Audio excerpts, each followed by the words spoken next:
was almost like Amanda talking from the grave. Is it a crime of passion? Is it a crime of revenge? What's going on? When you walk in this apartment, you see Amanda Plass lying there on the floor. She's spread out on her back, and there's blood all around her. There was no doubt that she was already dead. It wasn't even like she needs help, it was she's dead. My worst enemy, I wouldn't want to have to go through that. It's just horrible. Not knowing how to even comprehend what had happened, but then still knowing that, okay, I need to put my child to rest.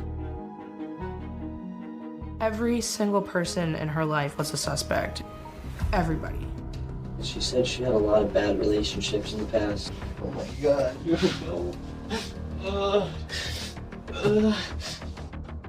You know what? Mom ain't playing around no more. Somebody knew something.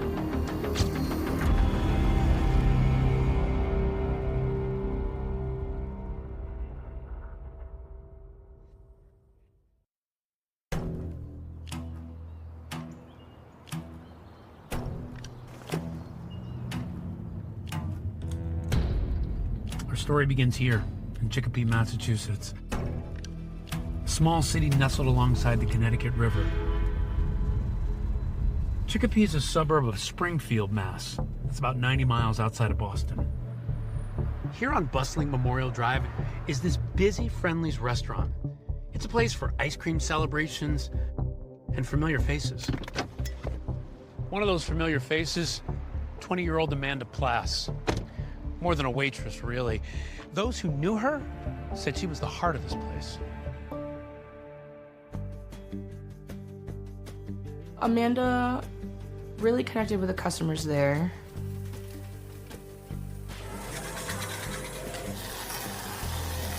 She had a child that used to come in and only liked red gummy bears on his sundae, so she made his sundae with just the red gummy bears. That's just how Amanda was. Everybody loved her. We would come here and we would ask for her because she just brightened our day. She was just a sweetheart.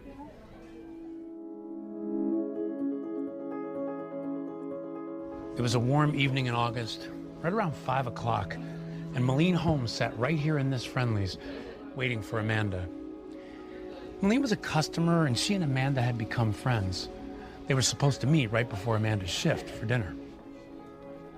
She used to come here and have dinner with us before she'd start her shift. We had been waiting for her, and then she didn't show. Everybody was concerned. They were trying to call her, and there was no response. Everybody's like, where is she? It was just very strange. It was very, very strange.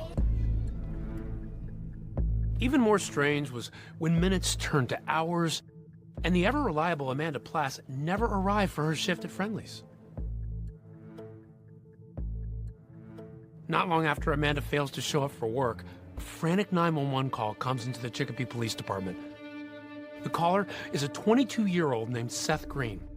And Seth tells dispatchers that when he went to visit his girlfriend Amanda, he stepped into a scene of unimaginable horror. She was laying on the kitchen floor right when I opened the door. Just in a pool of blood, stabbed to death. Called 911.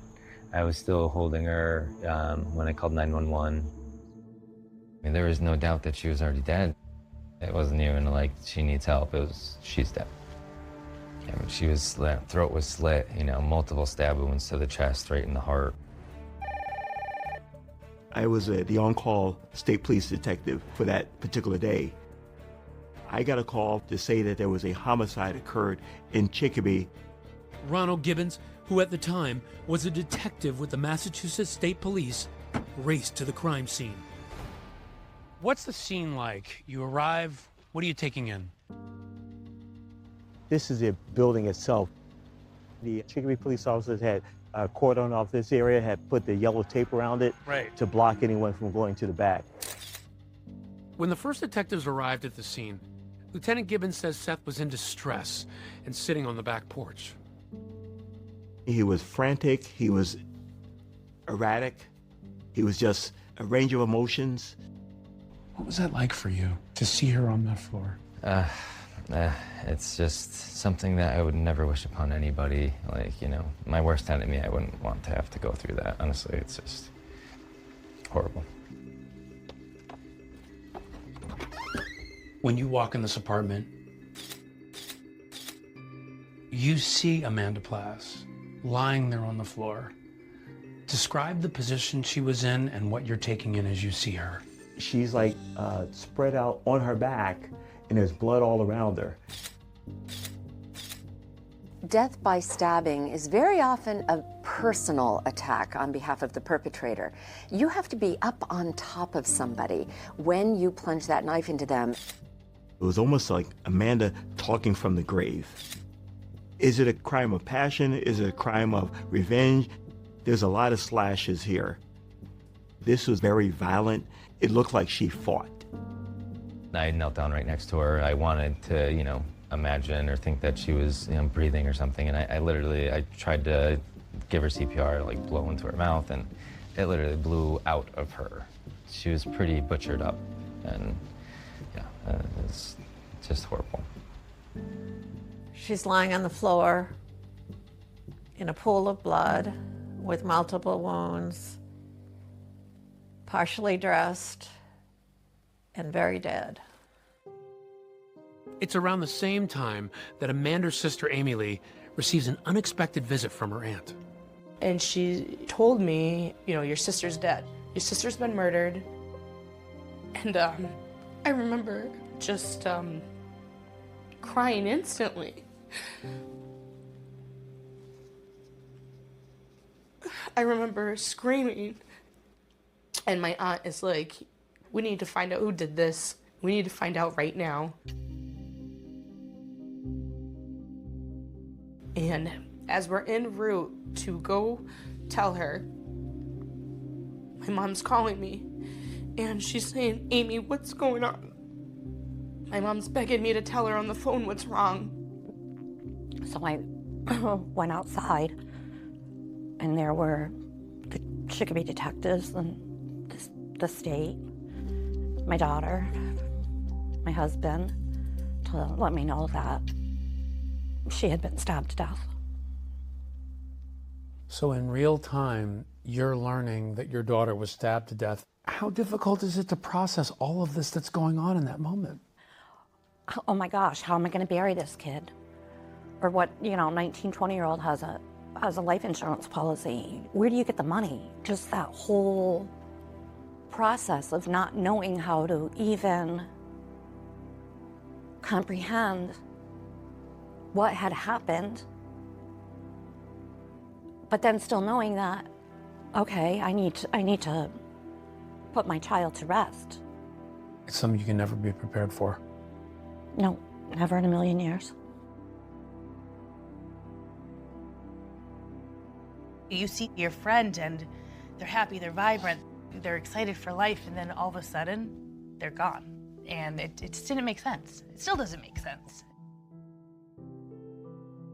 I had this heavy gut feeling that something really bad was gonna happen to Amanda. I was like, oh my God, did I manifest this? Like, did I put that thought out there and it came true? Nobody could understand why it happened because Amanda was just friends with everybody. I don't remember Amanda having any enemies. Every single person in her life was a suspect. Everybody. Any detective or criminologist is going to tell you that our money is on Seth Green, the most recent boyfriend. Well, my captain is now saying, head to the station. They got a possible suspect. He's down at the station. They're going to interview him. Need you there right now. It's a race against time. I think my knife might have been at her house. So you have a knife at her house? That knife was not found. Seth was the perfect suspect.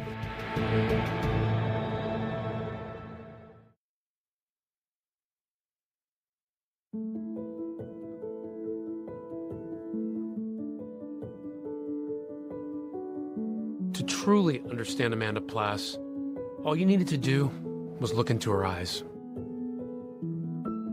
You can see her soul, the love that she had for everybody and anybody. Her eyes changed colors. When she was really happy, her eyes would literally turn green. What stands out to you when you think about her? Her spirit, yeah, her energy. Amanda grew up in Chicopee, once a bustling mill town, now a quiet working-class community known for the rambling Chicopee River.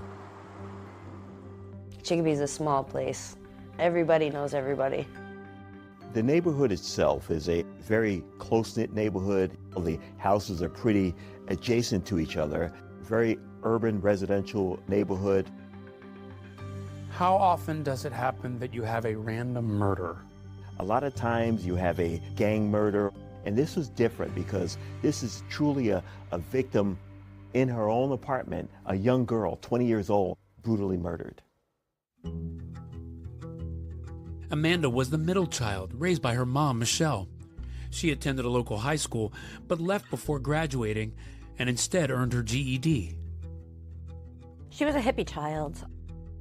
I often find her barefooted outside, painting or taking pictures of the neighbor's dog, playing her guitar. Growing up, we were like best friends. My mom used to dress us up like we were twins. My mom was a single mother for most of our childhood, and we moved around a lot. I've always raised my children to be, independent, and you get what you earn.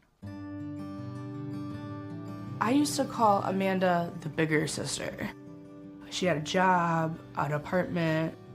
Her work ethic was nonstop. Amanda was always dancing around and painting and splashing colors everywhere. Anything that had to do with being artsy, she would make feather earrings. When you see a sunflower, you think of Amanda. It became her trademark. When she found the music festival scene, that really is where she started to blossom. She's in her early 20s, and she just found herself right before she passed. A butterfly coming out of a cocoon. Just the brightness. That was her.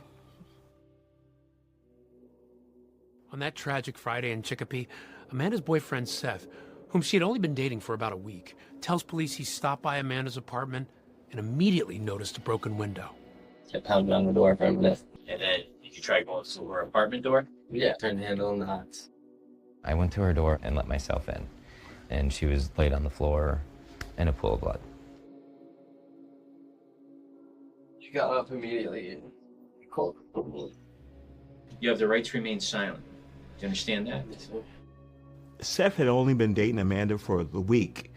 But he said he had moved his things in, and it was a serious relationship. We've been hanging out every single day for a week now. Grounds. And the relationship was moving fast, right? Yeah, I was moving fast. She had that go-getter attitude and just a fun, caring person. What were you doing for a living at the time? I'm a carpenter, but roofing is where the money's at. So roofing was my main go-to usually for the construction field. Seth tells police he spent the night at Amanda's, left for work around 9 a.m., and returned to find her dead. He also tells investigators he was working on a roof that day and left the job site multiple times to purchase supplies. What time did you leave to get the materials? I had left like 3 times. It was later in the day. 3 to 4? Like 3 to 4. Seth says he and Amanda had kind of fallen into a routine. Every day after he finished working, Seth would drive Amanda to her job at Friendly's. However, the day she was murdered, Seth tells detectives that routine was broken because he had to work late. He was there every day that week to take her to work, but this is the one day that he had to work late. That kind of was suspicious to us. How important was Seth's timeline? His timeline is very important. He leaves the job site several times, and he's on his own. So where exactly did he go, or what exactly did he do? I texted her, I said, "Where are you?" She didn't answer. My first thought was like, oh, she stayed home. Maybe she couldn't find a ride. So you weren't like concerned or anything at that point? No, not at all. I drove straight to her house, expecting to see her there, waiting for me, you know. Oh my God, you know. She deserves so much. You give it all to her. These range of emotions does not add up. He's rising to the occasion of being a suspect. The interrogators zone in immediately on the fact that Seth Green is a carpenter and a roofer. In other words, he uses sharp objects and utility knives all the time. Then comes a chilling detail that ratchets up the suspicion on Seth. He tells detectives the knife he used at work, a sharp M-Tech blade, has gone missing. I think my knife might have been at her house. So you have a knife at her house? Yeah, I think it might be at her house. It might be in my car as well, I'm not sure. He was missing his M-Tech knife that he didn't take to work that day. That knife was not found. Seth was the perfect suspect. My girlfriend just got murdered and you're blaming me for it. Dude, are you kidding me? And now police want to know if the telltale piece of evidence left behind at the crime scene will implicate or exonerate Seth Green.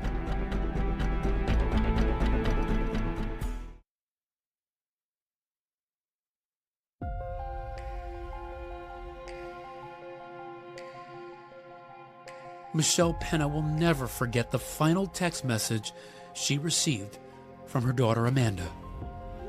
She sent me a text and said, "Mom, can you give me a ride to work?" And I said, "I can't." And she said, okay, she'd find a ride. No one could have imagined that just hours later, 20-year-old Amanda Plass would be gone forever. Homicides happen all the time, but when it happens to you, I would have never thought that my sister was going to be murdered. What you stumbled upon when you went to Amanda's house, how does that compare to a lot of other homicides you've covered? In this particular case, there's droplets of blood all around the room, and that's indicative that this was a very, very brutal and harsh fight. Well, when we were finally able to get into her apartment, they had covered the floor with paper, so we didn't have to see all the blood. So when you're trying to clean out her apartment, as I'm walking across paper to cover my daughter's splattered blood, and then who do you ask to help? My theory is that the attacker came through the back door. When we found Amanda, she's actually in her work pants, her work clothes. There was no evidence of a sexual assault. She was found on the kitchen floor, and they do believe she was killed there. So not in a bedroom, not in the living room, and that suggests perhaps an element of surprise. She just didn't lay down and die. She actually fought back. And when she fought back, underneath her fingernails was possibly DNA, and we're gonna have to match this DNA to someone. The first person investigators test? Amanda's boyfriend, Seth Green.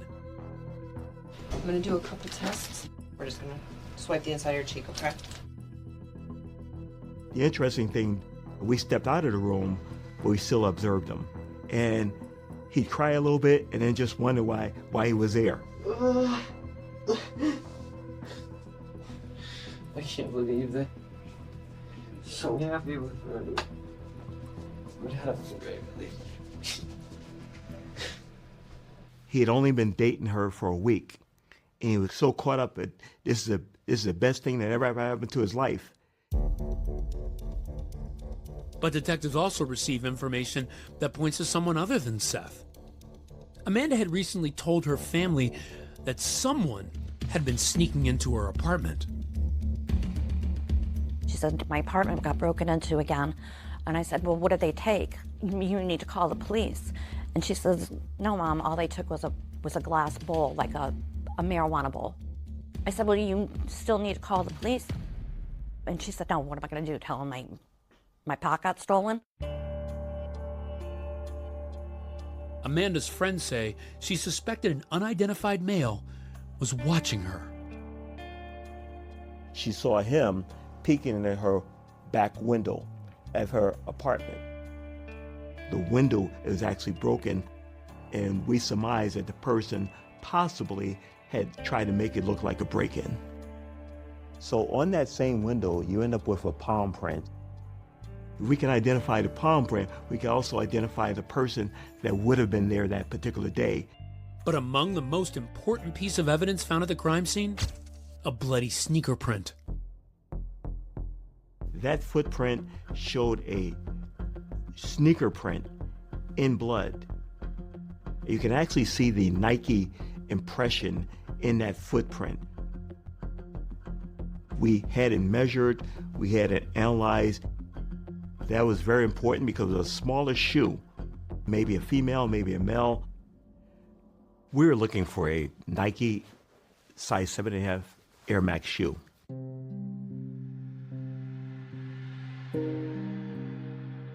I remember a couple days after she was murdered, everybody had went to her apartment in Chicopee Center and just held a memorial.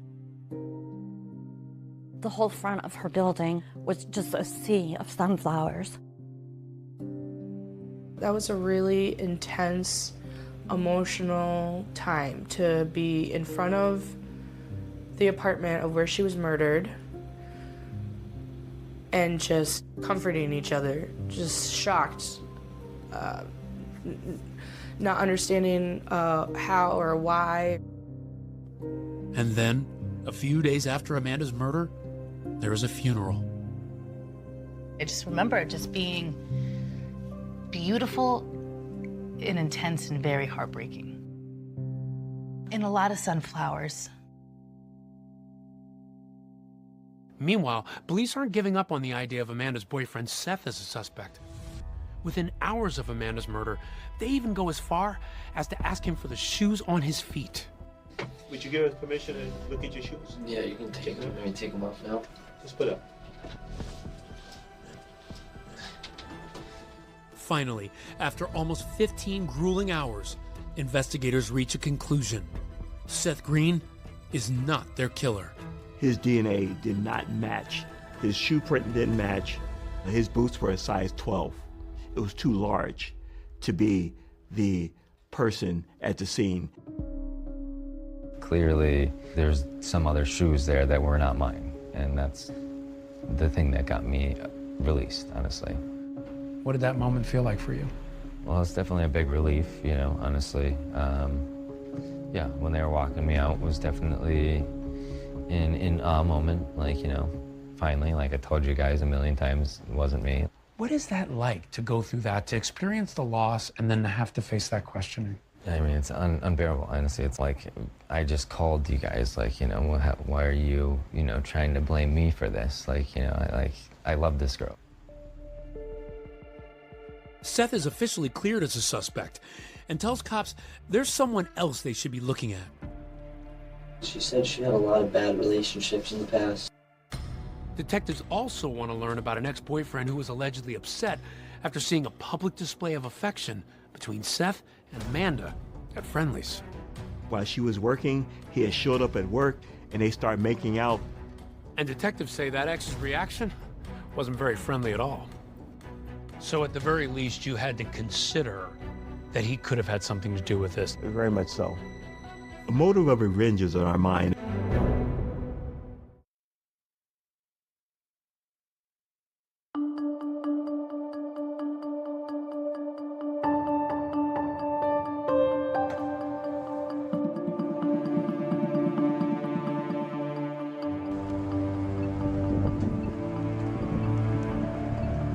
What surprised you most about the conversations police were having with you?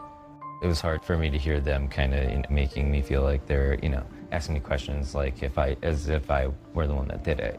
Not something I'd ever want anyone to have to go through. It's just horrible. Any problems last night at all? So happy. It's never been so happy. She said she had a lot of bad relationships in the past. Amanda's boyfriend, Seth Green, is fully cleared. But now investigators wonder if one of those previous relationships could be a factor in Amanda's murder. They discovered that before Seth, Amanda had been seeing a man named Jesse.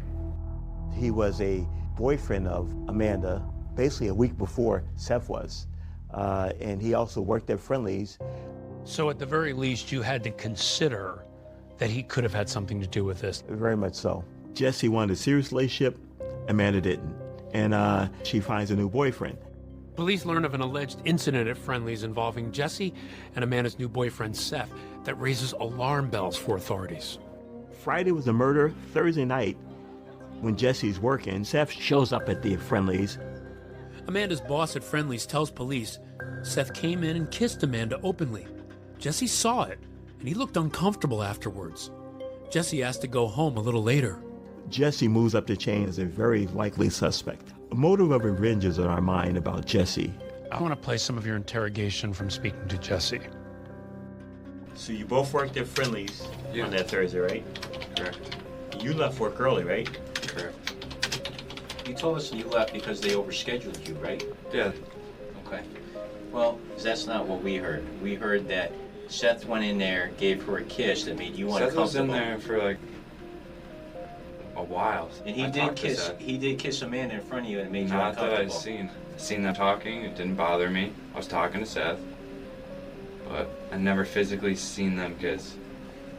Not once. You knew that Amanda was dating Seth. Yeah. How'd that make you feel? It sucked, but what are you gonna do? After he left work, Jesse says he texted Amanda about some items they wanted back from each other now that their relationship was over. But investigators press him about the nature of those messages. Was there any anger in the text? Not in that text. I don't believe so. But there was some anger in some other texts, weren't there? Yeah. I was just angry at the fact that she just didn't talk to me for a few days, and I was just wondering what was going on. I was just pissed that she wouldn't tell me. And this is the time that she's now with Seth? I don't know if I knew about it yet, but she's probably talking to him then. At this point, you're trying to figure out who might have been involved. How does this information fit into your investigation? We're looking at the fact of who could have done this, who was angry at her. Because as we look at the scene, there's a lot of blood, there's a lot of anger going on. It's not a one and done out the door. Can we also look at your phone? What'd you do with those text messages that you texted her? Did you delete them all? My texts are deleted. Because you felt they were uncomfortable, or? First of all, I didn't want to look at any conversation of me and her, just because it made me sad to even think about her. Why is that? Because she's murdered. So you deleted them after you found out she was killed? I didn't even want to have to look at them. Everything reminds me of her. As an investigator, what do you make of that? He's trying to hide something. So now there's obviously texts that he doesn't want investigators to see. Did he delete them because she's dead, or is he part of something that happened to her? Deleting text messages certainly seems out of the ordinary. Yes, it does. Now investigators want to know if Jesse was doing anything out of the ordinary the day of Amanda's murder. Did you stay home all day? Most of the day. The only time I really left was to go to Friendly's. What'd you go there for? For my check. So. Did you cash it? No. Oh, actually, yeah, I did cash it at General's. How did you get there? I got a ride. From who? Kyle. He says he goes to General's. We check a tape to verify his story. We learned that Kyle did not drive him there. So Jesse had lied. Jesse, we interviewed you twice already. Yep. And were you telling us the truth? Everything except for about me taking my car to General. Why weren't you telling the truth about that? Because I told you guys that I didn't drive my car, and then when we got into the story, I remembered I took my car to General. I just didn't want to go back on my word. I was scared. I don't know. Believe me, I regretted it the second I did it. You were scared? Yeah. And what were you scared about? Just nervous. I've never been interrogated before or anything like that. Never had to deal with anything like this. Basically, his story is he didn't want to tell his parents he wasn't supposed to be driving. So he's more afraid of his parents than he was of the police. Jesse has lied about who he is with from Friendly's, quite possibly if he's in the car by himself. He could have went by Amanda's and then went to Jen Rose. With questions lingering over Jesse's account, investigators decide to compare his shoes to the bloody shoe prints left at the crime scene. No, what are those, Vans? Yeah. I have like 2 pairs of these. Yeah. That's it? You want to look at the bottom? Yeah, the other side. Ultimately, Jesse's shoes are not a match, and his alibi checks out. We talked to the people at Jen Rose. He's not bloody. He's cashing his check. Those close to Jesse never thought for a second that he was capable of such a heinous crime. Tell me about Jesse. Jesse's a great kid. When his name was brought up, that was a absolutely not moment. I've never seen Jesse angry. Sweetest kid. And I know that was really intense for Jesse. Yeah. I know that was, to be put in that spotlight and to have the whispers, I think that was really hard for him. With Jesse now fully cleared by authorities, investigators follow another lead. A mysterious vehicle that a witness says she saw speeding away from Amanda's apartment right around the time of the murder. So to us, it's like, wow, that's big. We're on the lookout for a white sedan. And a 911 call comes in that might just turn the entire case on its head. Plymouth Police Court of Dispatch, Daily speaking. I'd like to call to turn myself in. Let's know what you're turning yourself in for. A murder.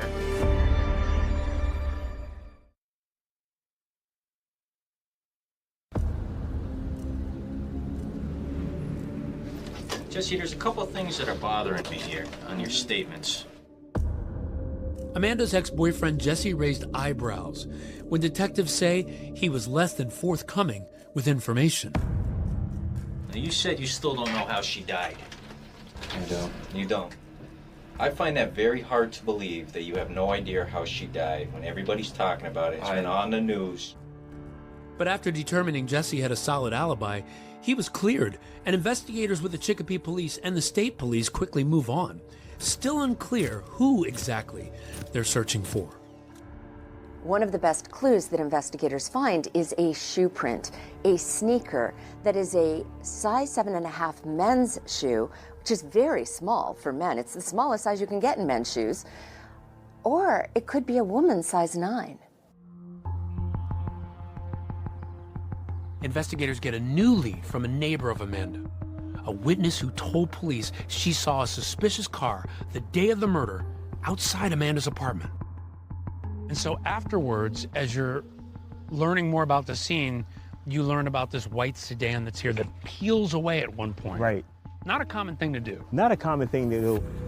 And we actually got that information from the neighbor next door. They remember a white car here, and they just remember a single female in the car pulling away at a high rate of speed around the 4:30 hour. And then we identify who that white car was. Ended up being a girl from East Hampton named Mercedes Benz.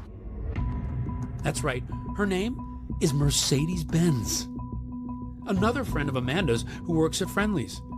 Mercedes was a really nice girl. She was a waitress here also, and she was friends with Amanda, and we used to talk to her all the time also. Now it was police who wanted to talk to Mercedes Benz. Mercedes tells detectives that Amanda had texted her earlier that day asking for a ride to work. She said it was a little after 5 p.m. when she arrived at Amanda's building. This is right around the time police believed Amanda was murdered. Mercedes said she called and texted Amanda to let her know that she'd arrived, but after waiting 5 or 6 minutes, she said she left.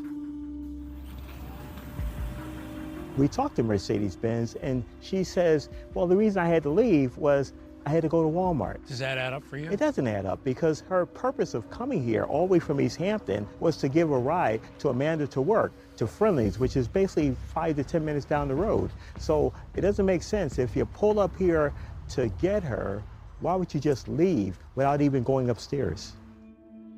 But what seems like a promising lead fizzles out. That neighbor who saw Mercedes speed away confirms she never got out of her car. And police obtained surveillance footage from Walmart that backs up her timeline. That's her in the white sedan pulling into Walmart. And more footage shows her shopping inside the store. Mercedes was basically cleared once we were able to get the tape from Walmart. Frustrated, investigators pushed forward, now casting a very wide net. I mean, they were taking DNA from everybody and anybody. We made a point for the medical examiner to make fingernail clippings of her fingernails. On this particular case, it was entered in a database, and there was no convictions for a felony that would have matched it. With no matches to the DNA collected at the crime scene and no viable suspects, the case stalls. What surprised you most about this time? I think how tight-lipped they were, whether it was Ronnie Gibbons or Chicopee detectives. Nobody was talking. Even to me. Nobody was talking. They were very tight-lipped about certain things. How did that make you feel? It was very frustrating at first because I wanted answers. And I would call every Sunday night. I would call down to Chicopee Police Department looking for the detectives. What's the update? What's the update? What's the update? Got nothing to tell you, Michelle. Got nothing to tell you, Michelle. But it's just, at what point is, I never gave up, but you just think, is this going to be a cold case? Will I ever know? That fear of never getting justice for Amanda was fuel for a fire that was now burning inside Michelle. My mom made it very clear that she wasn't just gonna let the case go cold. I didn't give up hope because Michelle never gave up hope. She never gave up. She didn't let anybody else either. Tell me about how, after this time had passed, that you said, I gotta take matters into my own hands. I was driving home from work and I saw a billboard, and underneath it was Lamar and Company. And I said, you know what? Mom ain't playing around no more. I called them and emailed them, and next thing I knew, Amanda's billboard went up. And that's just the beginning, right? You did flyers. Balloon releases. I even had cards made up, business cards with the Texatip number on it. We attached them to the balloons.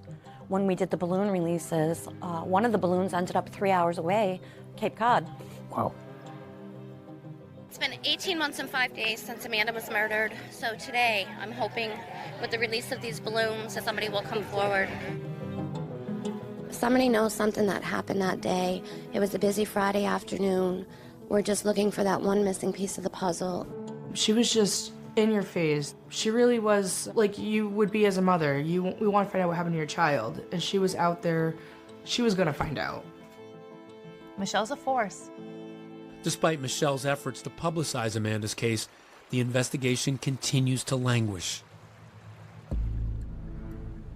Then, a dramatic development. More than a year after the murder, a 911 call comes in that initially stuns police. A man confesses to Amanda's murder. I like to turn myself in. I live in Plymouth. Spell your last name. Do I really have to? I'm turning myself in. Right, but I have to know what you're turning yourself in for. For murder. From where, sir? From Chicopee. From Amanda Place, and I just can't handle it anymore. Cops track down the caller, but just like hundreds of other promising leads, the confession is a dead end. The caller was impersonating another man trying to get him in trouble. Neither had any involvement in the murder. They had read it online, facts about the murder, and once you got through the facts, there was no factual basis to the confession. This was a very frustrating investigation. And then a discovery that blows the investigation wide open.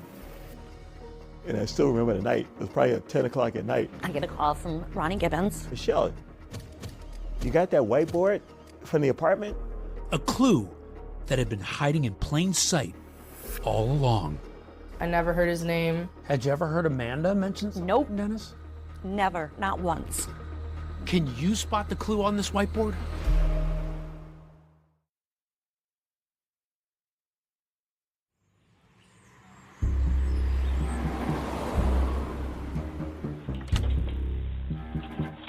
Where do you guys want me to start?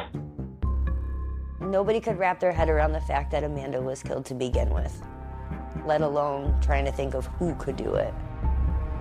We had a billboard on 391, a huge billboard with this beautiful picture that she took of herself that day she was murdered. Somebody knew something, and nobody was talking.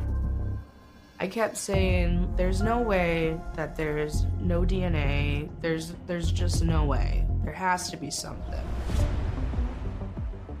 There was a whiteboard way in the back. On the whiteboard, there was wording in it. Dennis was, W-A-Z, here. Who's done this? I got goosebumps right now.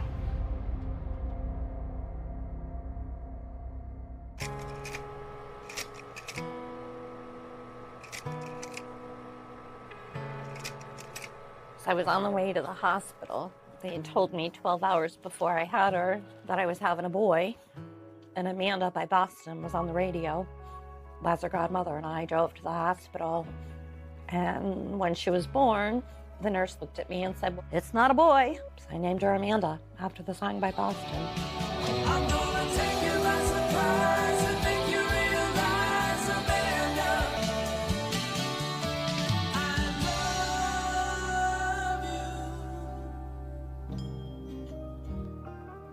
She was just always bubbly and fun, and she had this big curly hair, and she just, she was a light.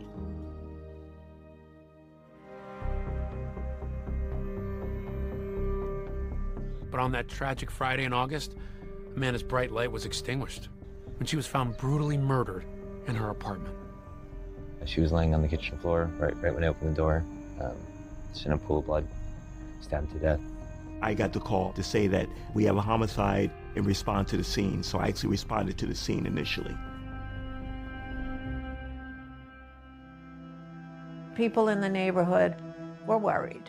Is someone gonna come to my door and kill me?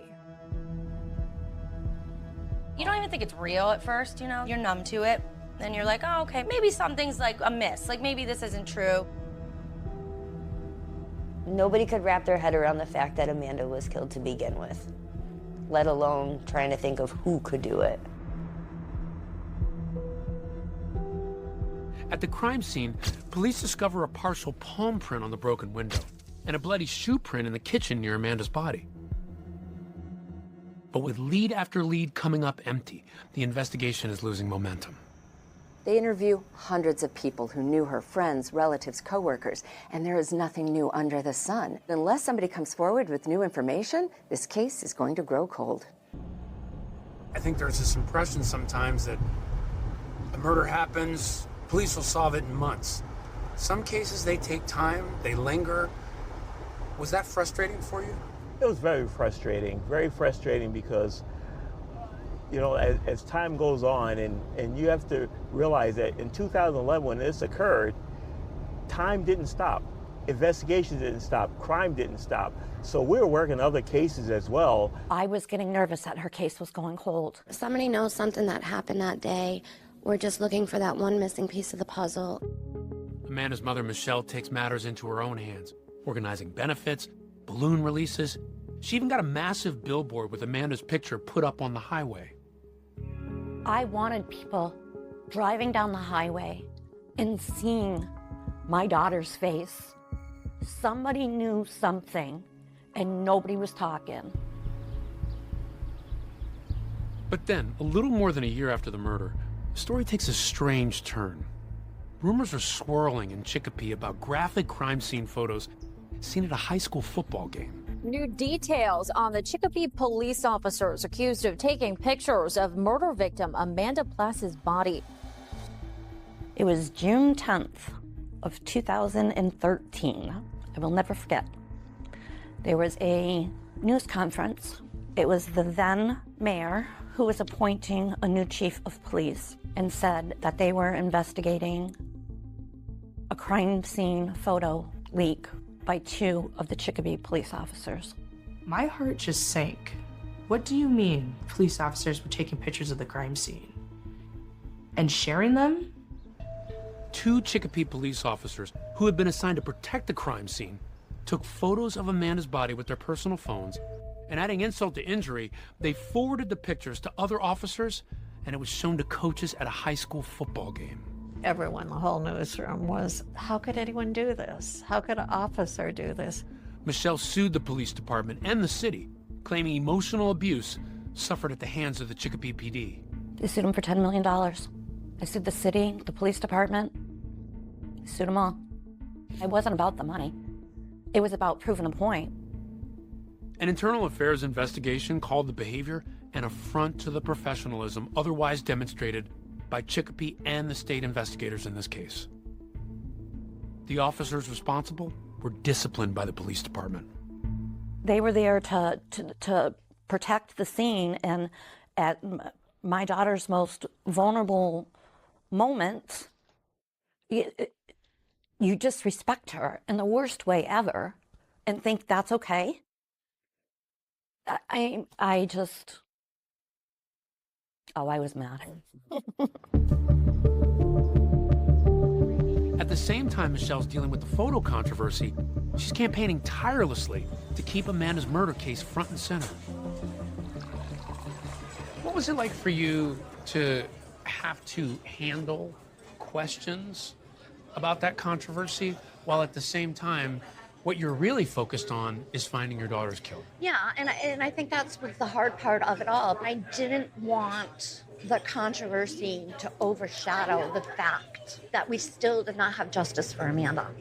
We were still looking and begging for that end to be closed. Investigators working on Amanda's case had no involvement in the alleged scandal. Frustrated by the lack of progress, they go back to square one, reviewing everything from scratch. We would try to keep saying, what do we miss? What do we miss? What do we miss? And then a breakthrough. While reviewing photos of the crime scene, investigators spot a potentially critical clue that had been overlooked, hiding in plain sight in Amanda's bedroom. We come upon, in a scene where the table is at, there was a whiteboard way in the back. On the whiteboard, there was wording in it, Dennis was, W-A-Z, here, 8/11/11. The grisly murder took place in the kitchen, but the whiteboard was in Amanda's bedroom, which appeared undisturbed, and they missed the clue. I get a call from Ronnie Gibbons, and it was like 9:45 at night. Michelle, you got that whiteboard from the apartment? I said, yeah, it's in the closet. He said, I'll be over in 5 minutes. I gotta grab it. After more than 2 years, investigators finally had a name. But the answer to the question, who is Dennis, only brings more mystery. This Dennis was here on this whiteboard. This is a huge clue for your case. This is a big clue. Why? Because Dennis' name had never come up in the investigation. Now we're scrolling through Amanda's Facebook going, who's Dennis? She didn't know. Amy Lay didn't know. Her friends were calling me going, Dennis. Nobody knew who Dennis was.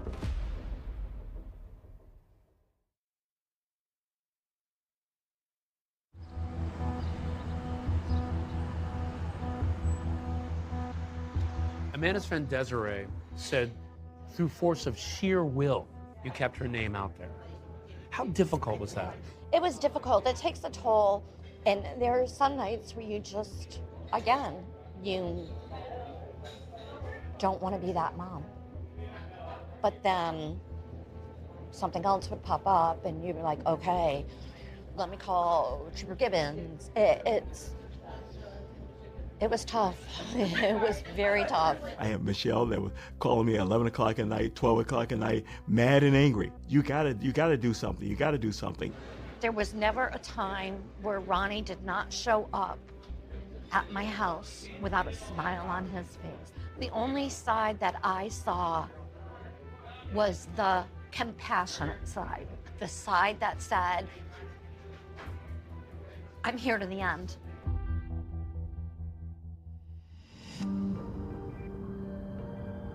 It was a Wednesday night in October, more than 2 years after the murder, when Detective Gibbons was the one making a late-night phone call to Michelle.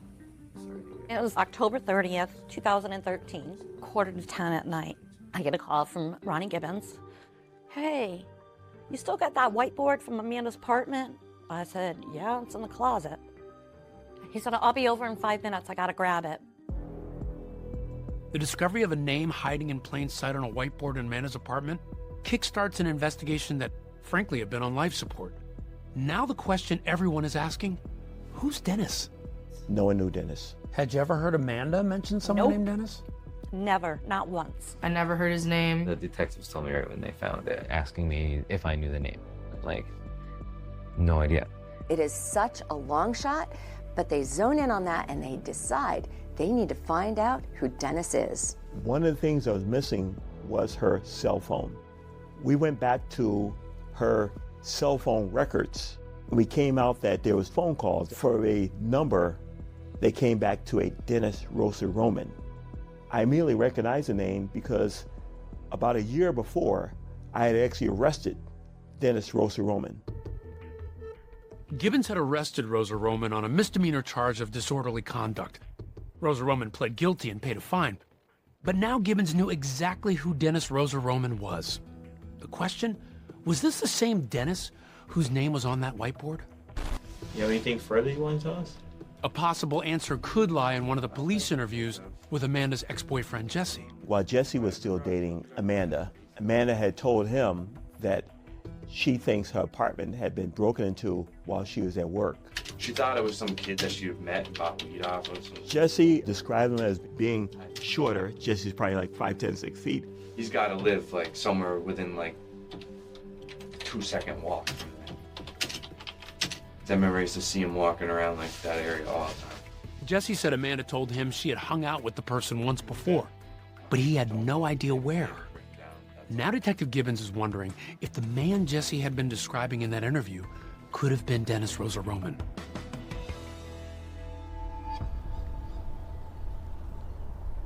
Amanda lives about a half a block away from this park. She used to hang out here, right? Yeah, this is like a hangout for the neighborhood. And we learned later on, this is kind of like where Dennis would hang out during the daytime because he just didn't work. So they might have come across each other in this park just in passing in the neighborhood. Exactly, exactly. In the time since Amanda's murder, Dennis Rosa Roman had moved from Chicopee to nearby Westfield, Massachusetts. Gibbons decides to pay him a visit. So now we're headed to Westfield, Massachusetts. Why is that significant? That's very significant because once we found Dennis was here on the whiteboard and his number is on the phone, we want to locate Dennis.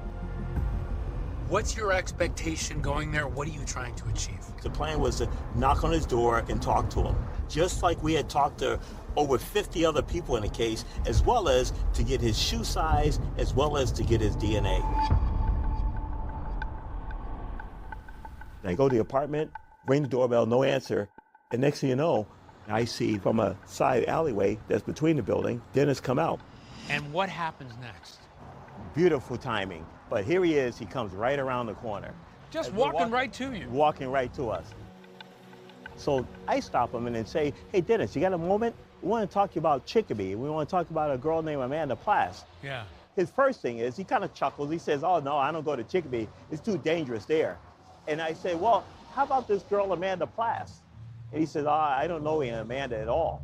So I know that from the phone records, yes, he does know Amanda Plass. In fact, Gibbons knew from those phone records that there were 9 calls between Dennis and Amanda. Dennis had called Amanda 5 times just a month before the murder. I said, hey, can we go to the police station? He said, no, I got something I got to do. I noticed him light up a cigarette, and he's smoking on a cigarette. And now I'm thinking, wow, maybe I can get DNA off this cigarette that he's smoking. Although Gibbons had arrested Rosa Roman a year prior, because he had never been convicted of a felony, his DNA was never entered into the national database. Gibbons says Rosa Roman didn't want to talk to him that day and began to walk away, but not before he tossed the cigarette he was smoking on the sidewalk. Meanwhile, I told my partners, go to my car, get a paper bag, give me some rubber gloves. Dennis sees that because he keeps looking back. My partners come back with rubber gloves. He sees me put them on. He sees that paper bag. He sees me reach down and put that inside that bag.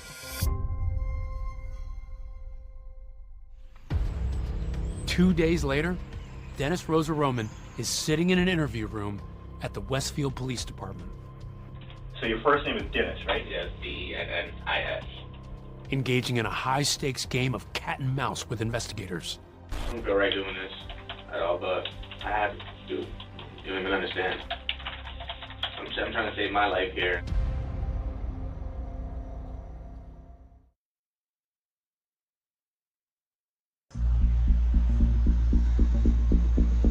Outside his home, Dennis Rosa Roman appears to be acting cool and calm with detectives.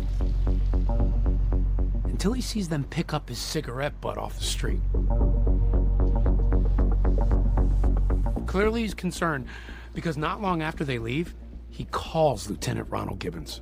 After seeing me take that cigarette butt, he's now blowing my phone up. Hey, you and I gotta talk. You say you really need to talk to today? Yeah, like seriously. Where do you guys want me to start? Where they want him to start when they meet with the cameras rolling is very simple. Does he know Amanda Plass? You knew her?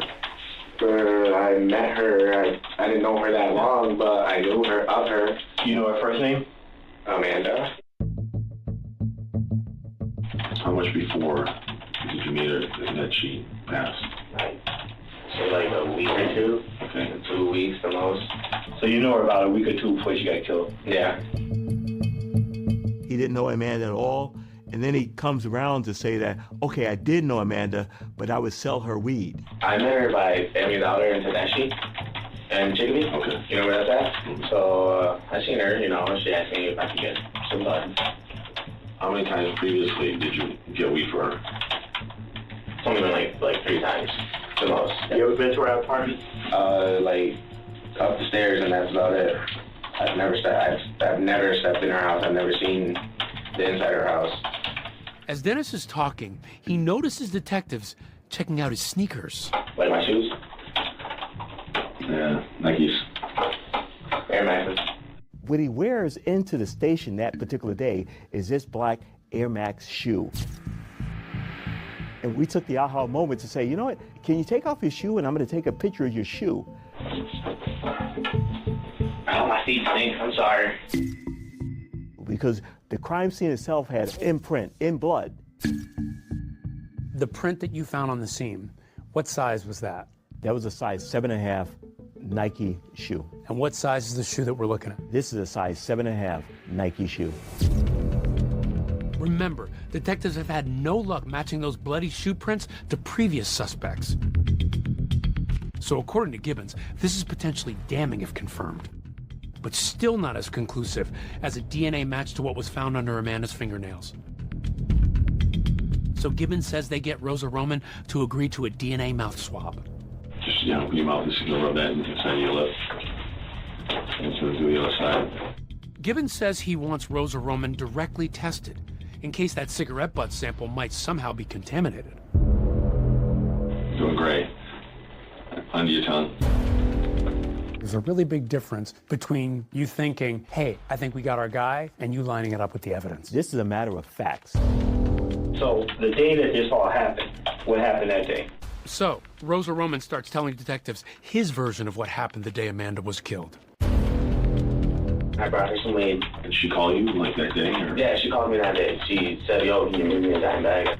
She was not the one that came to the door. Like, the guy opened the door, he just said, yo, give me that, and that's it. And I went about my way.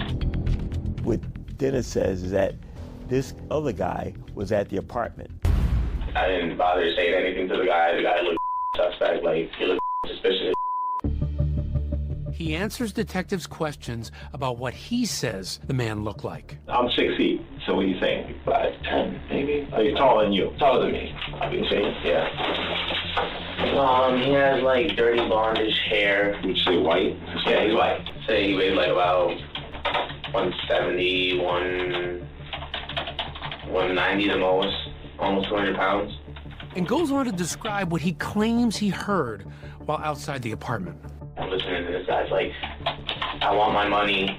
I didn't give you this for no reason. Why would you do this to me? That was the guy's voice? Yeah. You're asking him questions about the description of the man who made these comments from inside the apartment. Why are you asking him about that? Because I want to lock him into a story. Will you be consistent with that story, or you go on another tangent. So the guy said something to her like, I want my money, I didn't do this, I want my money. I didn't do this for nothing. For nothing? Right. Did you hear her voice? No, I didn't. I didn't hear nothing. Rosa Roman is consistent. Even though Gibbons says he is convinced Rosa Roman is making up his story. That's all about everything I know, and I can't say no more, no less. You know what I'm saying? Truly, I'm sorry, guys. I'm actually helping you guys. You know what I'm saying? You're very helpful. Yeah, Because you know what? Not too many people have told us that they saw the guy there, you know? So that you're aces with me, you know?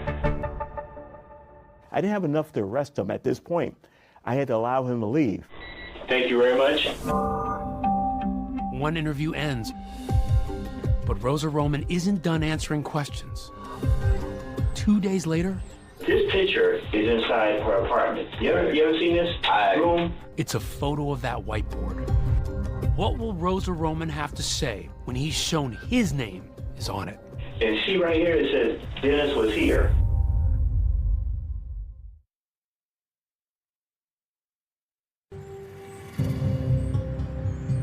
Dennis, thank you very much for coming in. Fine, dude. And you've been very cooperative with us, and we appreciate that. Dennis Rosa Roman agrees to another interview. I wish I knew more to help you guys. Repeating the story detectives say they don't believe, that he never entered Amanda Plass's apartment the day of her murder after he claims some man answered her door. I'm gonna give her some lead. It's like, well, she's busy right now, and I give it to him, he shuts the door dumb hard in my face, and that's it.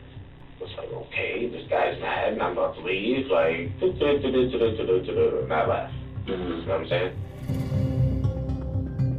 But Rosa Roman says that was long enough for the man to recognize him. I feel like this guy's just gonna run into me one day and just like try to say something to me or hurt me or something, and that's when I'm gonna peel my ass to the police station. Like, Yeah. Is that because he saw you that day? like this guy knows what I look like. But what Rosa Roman doesn't know is that Gibbons is expecting critical evidence to the case to come back at any moment. The results from his DNA swab. You were asking about this picture, right? Yeah. I want to see. So before that happens, Gibbons confronts Rosa Roman for the first time about that all-important whiteboard where it says Dennis was here. This picture is inside her apartment. You ever seen this room? First time I'm seeing it. We said, first time I'm seeing it. And then, well, how about this? This whiteboard that's in the back room. And see right here, it says Dennis was here. Oh yeah, I do remember that. I wrote my name on that. You wrote your name on that? Yeah. I remember that. I wrote my name on that. So he's admitting to you that that's his name on the whiteboard. You've told me all this time you've never been in an apartment, and now I got you in there. So you signed Dennis was here. Right. You didn't put the date. No, I didn't. Okay. I don't even know why that's there. I don't. Yeah. But you remember this dry erase board? Yeah, I do remember. Where was the dry erase board? That was in the back of, the door right when you come in. Yeah. It was right there, and As he is confronted with the evidence, he shapeshifts. He manages to keep changing his story to try to ameliorate the facts in front of him. There are certain kind of people who can make up things on the fly and change their narrative based on the clues that are being given to them. When you say you never been inside her place. Well, I have been in her house, but like, I just don't want people to look at me like if I'm a murderer. So now this is the first time that he actually puts himself in the apartment. But you went in the apartment. How many other times have you been inside the apartment? Twice. 2 times, that's it. And what were they for? To bring her weed and smoke the bowl and sign this. So the room that you were in were that back room? The kitchen and the back room, that's about it. The back room was where the whiteboard was. So what are you putting together at this point? I'm putting together at this point that he, in fact, had not only been in that back room, he'd also been in the kitchen at some point where the crime occurred. Remember, Amanda had told friends she suspected someone had broken into her apartment, and Dennis says she had asked him about that. You said that Amanda approached you about somebody breaking into her place? Yeah. She asked me, like, yo, somebody came into my house. Do you guys know? And I was like, well, I really don't know. Like, I don't know what to tell you. Now Gibbons suspects that someone was Rosa Roman. Then, a few minutes later, a huge development. the detectives get called to leave the interrogation room. How much longer is this gonna take? 5 minutes. All right. Outside, they get the news the DNA results are in. Rosa Roman is a match for what was found under Amanda's fingernails. They soon drop that bombshell on him directly. The DNA that was found under her fingernails connects you to her. And you know what? It doesn't just get there. Dennis is now thinking in his mind, how do I get out of this? And what he tells them next totally flips the story on its head.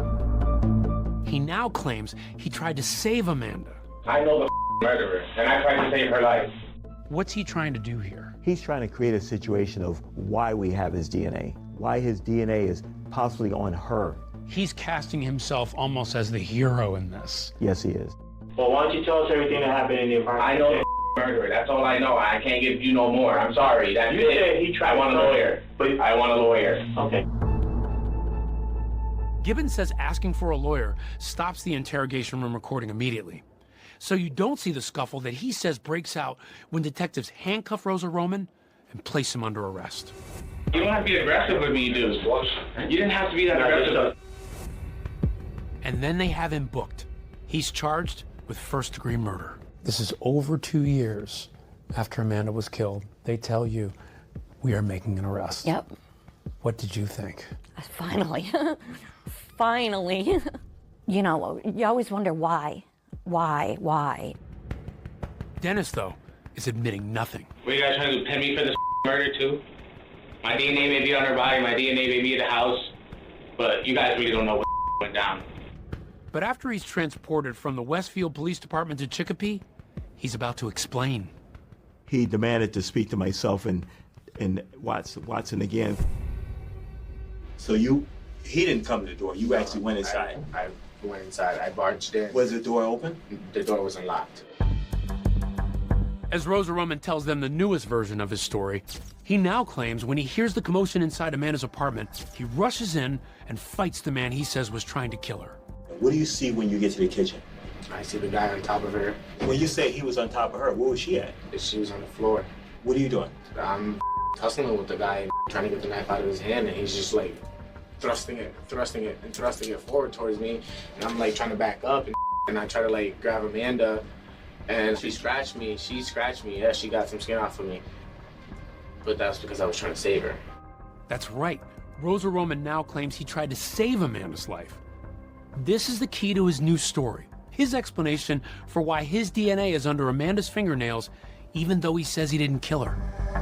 And after that, me and him were tussling, and the guy punches me in the jaw, and I run out the door.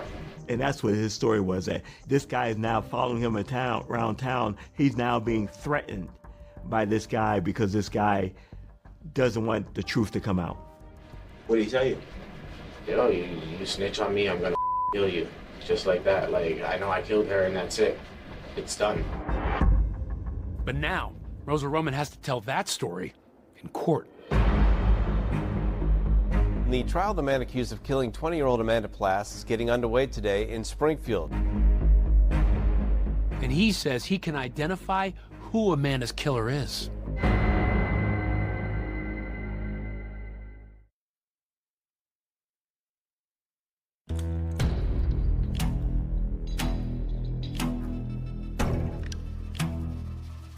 Amanda Plass's parents sat hand in hand with Justice for Amanda bracelets on as they waited for the murder trial of their 20-year-old daughter to begin.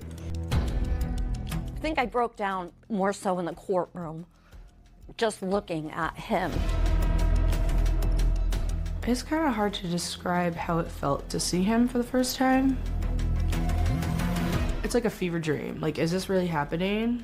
But my mind was not on him. My mind is on my sister. When I was selected for the jury, it was surreal. It was definitely a bit of a, oh my God, what am I in for? The home that Amanda lived in was 2 houses from where my mother grew up and my grandmother lived. It just became very personal. The evidence in this case will show that on Friday, August 26, 2011, Amanda Plass was brutally murdered in her home. Miss Class was getting ready to go to work when the defendant came into her apartment while she was getting ready and stabbed her 6 times. Prosecutors lay out their case against Dennis Rosa Roman. There are the bloody footprints in his shoe size, his palm print on the broken window, and his DNA under Amanda's fingernails.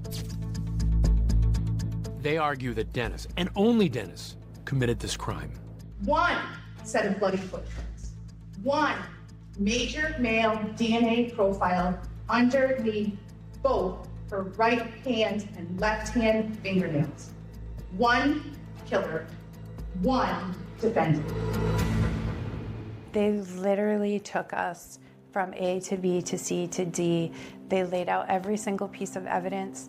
They correlated every piece of evidence to him. In addition to the physical evidence, prosecutors also used Dennis's own words against him. And she right here, it says, Dennis was here. Oh yeah, I do remember that. I wrote my name on that. Each time he's confronted with evidence, he changes his story to fit the evidence.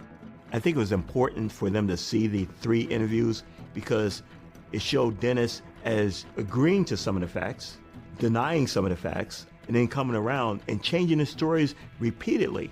But while the prosecution says the evidence proves Dennis's guilt, the defense argues that it isn't what it seems. He was in her apartment when Amanda Class was killed.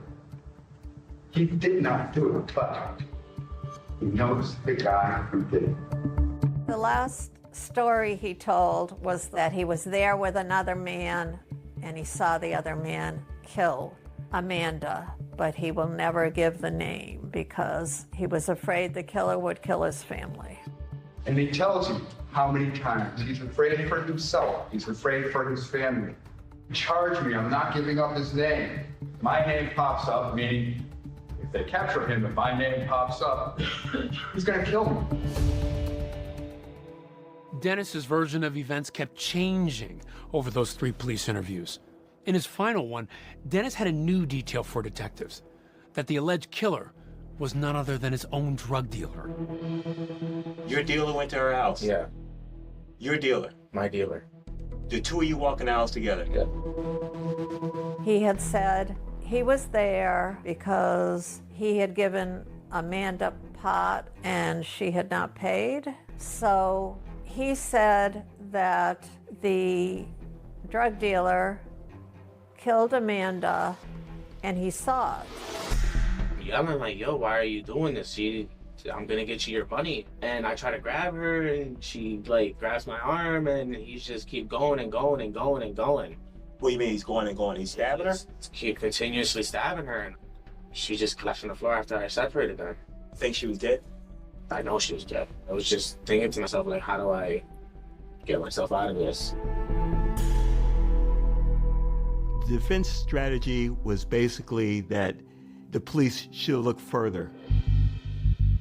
They continually brought up other people to say, well, it could have been them, or it was them, or it was this, or just to try to have a sense of doubt.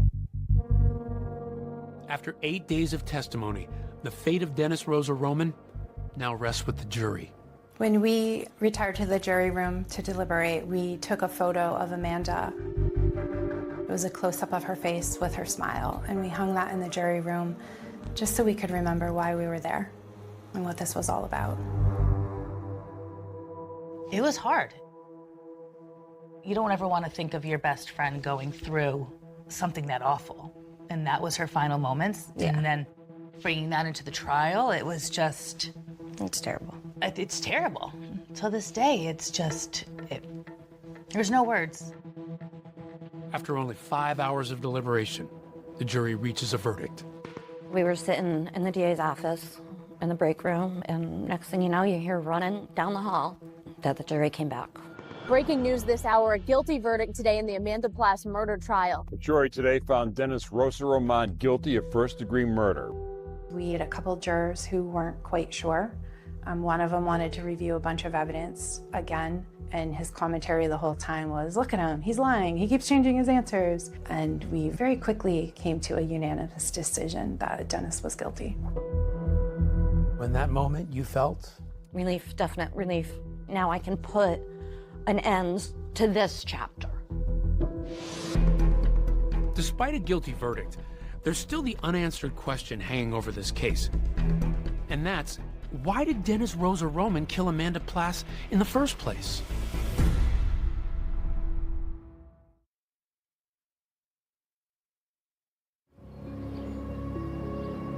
Dennis Rosa Roman has been found guilty of the murder of Amanda Plass. But the one mystery that still remains is motive. I don't know why. There's only one person who knows why. And he never spoke, so that's definitely the hardest of it. There wasn't a bad bone in that child's body. She never did anything wrong to anybody. Lieutenant Gibbons has developed his own theory as to why he believes Dennis Rosa Roman murdered Amanda. He says he learned during the investigation that there was a bag of marijuana inside Amanda's apartment left behind by someone else. Gibbons says investigators were never able to find that bag and suspects Dennis broke in looking to steal it. Dennis is a low-level dealer in the neighborhood. My theory is that he wanted to steal that weed that was in the apartment, and Amanda was a victim of circumstances that she happened to be there when he arrived. Before Rosa Roman is sentenced, Amanda's mother, surrounded by family, tearfully addresses the court. On August 26, 2011, my world was forever changed.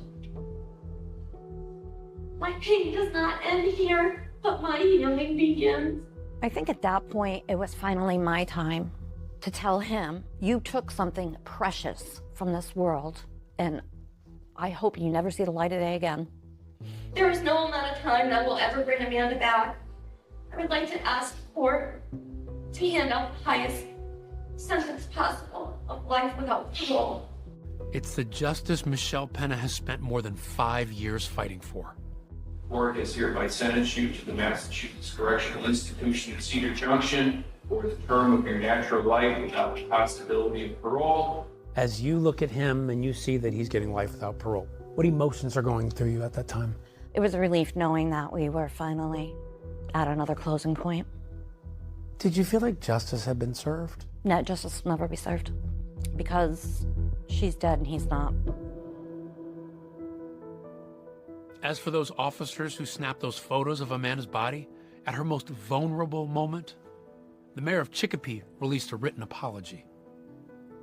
Michelle also reached a resolution in the lawsuit she filed. Plass's family sued the city of Chicopee and the police department. The lawsuit was settled for $110,000. Michelle continued her fight and helped pass Amanda's Law. The bill bans first responders from taking and sharing unauthorized pictures of crime victims. For an officer to want, in that moment, to take a picture of a scene like that, it makes my stomach turn. My mom wanted to make it known that you're never doing that again.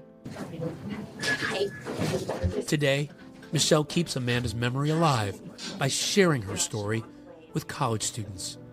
This is about the path that I have taken, the path that has helped me to my healing process.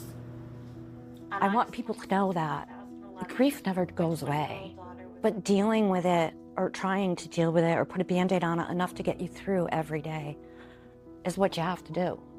Thank you again. Thank you so much. Oh, these are great. That's her and Brandon. Brandon is my son. See just how the happiness on his face and her big smile. I have always said that Amanda passing kind of saved my life because I knew that I wanted to make her proud. She really helped me become the woman who I am today. She was just a very kind person and wanted to help the world be better, and that's just something I hope everyone can try to do, you know. Do you feel like she's Oh with yeah. you now? Oh, absolutely. All the time. If you could have one more minute with her, one more second to say something to her, what would you say? What she always said and what she always did. Keep your face to the sun and never look back at your shadows. Just like her precious sunflowers.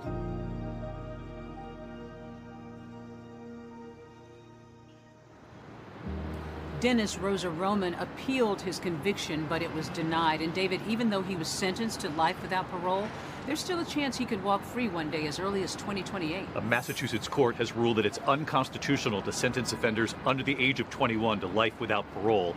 Rosa Roman was 20 at the time of Amanda's murder. Her family tells 2020 they plan to fight this new ruling. That's our program for tonight. I'm David Muir. And I'm Deborah Roberts. From all of us here at ABC News and 2020, good night.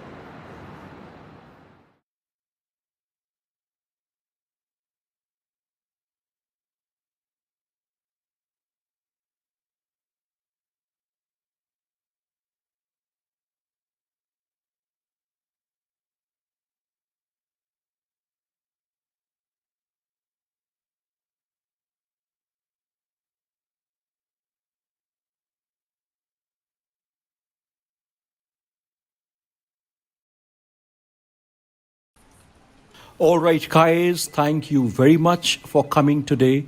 I have called you for a very special thing. We have an event day after tomorrow, and Khushi, you will make the necessary arrangements. Khushi, Yeah, sure, sir. you seem a bit off today. Everything is good, sir. Don't worry, I will do. All right, I am counting on you. All the very best.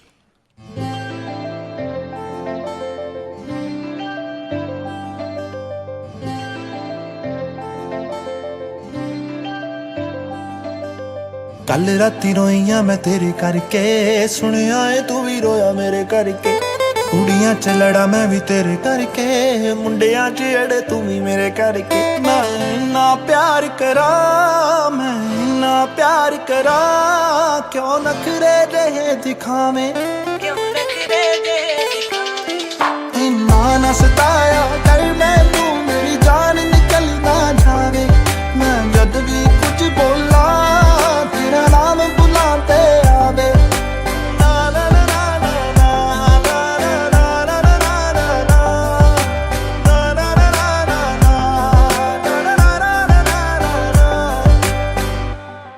ਪੁੱਛਦੀ ਮੈਂ ਤੈਨੂੰ ਮੈਨੂੰ ਸੱਚ ਸੱਚ ਦੱਸੀ ਵੇ ਇੱਕ ਵੀ ਨਾ ਗੱਲ ਵੇ ਤੂੰ ਦਿਲ ਵਿੱਚ ਰੱਖੀ ਵੇ ਦੁਨੀਆ ਨਹੀਂ ਚਾਹੁੰਦੀ ਵੇ ਤੇਰਾ ਮੇਰਾ ਪਿਆਰ ਵੇ ਸੁਣ ਮੇਰੀ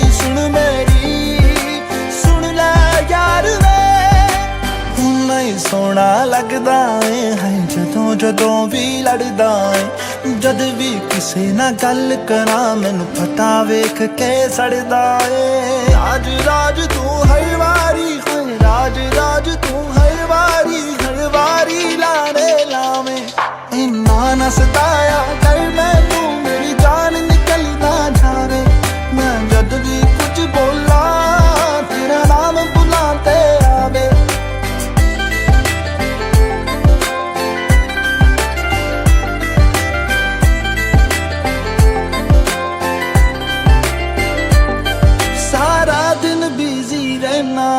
ਤੂੰ ਯਾਰਾਂ ਦੇ ਨਾਲ ਬਹਿਨਾ ਏ ਤੇਰੀ ਦੂਰੀ ਤੇ ਮਜਬੂਰੀ ਦਿਲ ਮੇਰਾ ਏ ਸਹਿੰਦਾ ਏ ਕਿੱਥੇ ਜਾਵਾਂ ਨਾ ਜਾਵਾਂ ਹਰ ਇੱਕ ਗੱਲ ਮੈਂ ਪੁੱਛਦੀ ਆ ਮੈਨੂੰ ਕਦੇ ਮਨਾਉਂਦਾ ਨਹੀਂ ਤੂੰ ਮੈਂ ਕਿੰਨਾ ਰੁੱਸਦੀ ਆ ਮੈਨੂੰ ਚੰਗਾ ਲੱਗਦਾ ਏ ਭਾਵੇਂ ਸਿਰ ਮੇਰਾ ਤੂੰ ਖਾਵੇਂ ਇੰਨਾ ਨਾ ਸਤਾਇਆ ਕਰ ਮੈਨੂੰ ਮੇਰੀ ਜਾਨ ਨਿਕਲ ਨਾ ਜਾਵੇ ਮੈਂ ਜਦ ਵੀ ਕੁਝ ਬੋਲਾਂ ਤੇਰਾ ਨਾਮ ਬੁਲਾ ਤੇ ਆਵੇ